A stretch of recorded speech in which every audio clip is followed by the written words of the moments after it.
I recently read some research that suggested that families who routinely eat dinner together have kids who are less likely to get in trouble.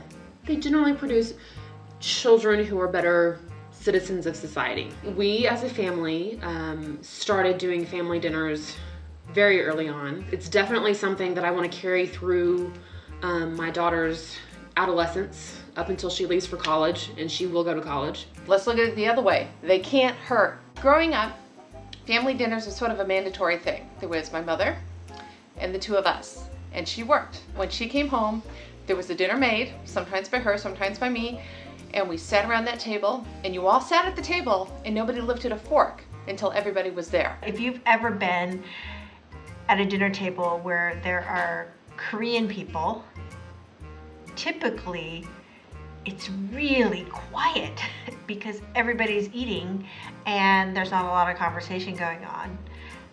That's what dinner time was like in my household. I mean, kids were completely quiet and you know, there wasn't a lot of talking going on. And if there was talking, it was in Korean, and I don't speak Korean. So growing up, some of my fondest memories are of us eating dinners together. I really felt like my parents looked at me, not necessarily as their equal, but they talked to me as if they were really interested in me hearing what they had to say, and they were interested in my opinion about those things. I can understand that eating around the dinner table, you know, improves relationships and is better for the well-being of the kid. Sadly, I mean, our dinners last like, you know, 15 minutes, 20 minutes tops. And I mean, sometimes our commute is longer than that. So, I mean, I think that the really great time for Paige and I to have a conversation is when we're in the car together. I do think that this discussion is more about spending quality time together than it is necessarily sitting down and eating. Now, I think in past times, gathering at the table was a time when everybody actually had an opportunity to connect. Maybe you were out in the fields and you come back and you discuss how things are going.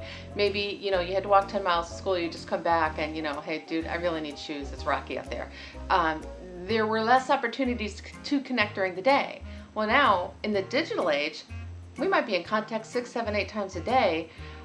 We all know what's going on pretty much when it's happening because of the cell phones, the email, the IM, and all of that.